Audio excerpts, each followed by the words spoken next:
2 weeks after taking control of Goma, the capital and largest city of the North Kivu province in the eastern region of the Democratic Republic of Congo, the M23 rebels appear to have no intention of withdrawing from the territory they control, at least for now. This is despite the threats of tough retaliatory actions from the DRC government and an ending condemnation from the international community. Regional leaders have already held 4 high-level summits in less than 2 weeks to find solutions to the renewed conflict in Eastern DRC between M23 rebels and the Congolese army.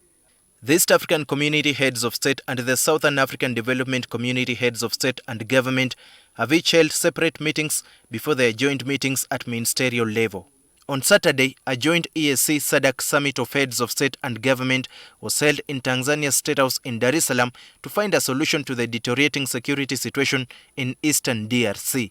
8 heads of state attended the summit physically, while the DRC's President Felix Tshisekedi followed the proceedings virtually. The recent escalation of hostilities in Goma and the surrounding areas is a stark reminder of the increasing fragility the situation presents, and that only collective action to facilitate a negotiated solution will offer relief. The leaders directed that EAC-SADC Chief of Defense Forces should meet within 5 days and provide technical direction on, among other things, the immediate and unconditional ceasefire and cessation of hostilities. They also resolved that direct negotiations and dialogue with all state and non-state parties, including the M23 rebels, must resume immediately.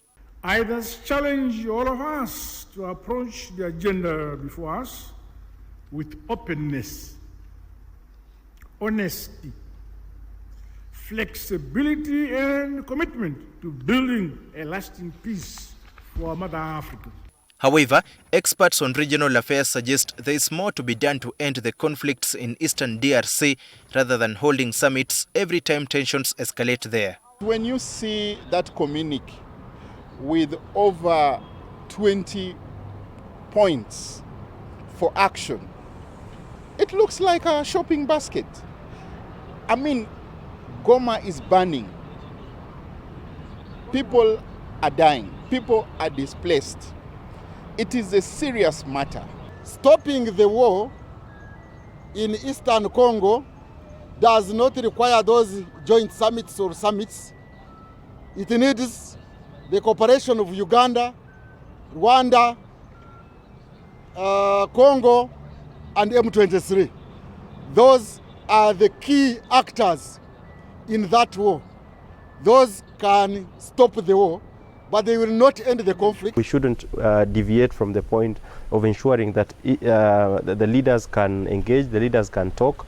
We've seen this in the past, some of these meetings still, but ultimately I think that there is always benefit of doubt in some of these processes. The EAC-SADC summit also directed that the Luanda and Nairobi processes be merged into a Luanda-Nairobi process, and additional facilitators should be appointed, including from other regions of Africa. While there may be a bit of challenges still that may face the implementation of some of these communiques, but also the resolution of the leaders, we are very glad to see that the leaders have started to talk, and even the resolution to merge the 2 regional blocs, the SADC and the EAC, together as a joint platform for continuously engaging, for continuously finding solutions. I don't see any single man amongst those who were present yesterday who can call the shots, and we see the guns go silent in the Congo. Because the issues in the Congo are not being separated. The major actors that would lead to the end of the conflict would be President Tshisekedi, who refused to attend the summit in person, and M23 that was not invited. Those ones should have been at the table. The others are just engaged in exercises and giving flowery communiques. Regional leaders emphasize that dialogue could be the critical solution to the DRC crisis, but that can only happen if the warring parties agree to sit down and resolve their differences for the good of regional stability. Only time will tell if that will happen. Daniel KIBET, NTV.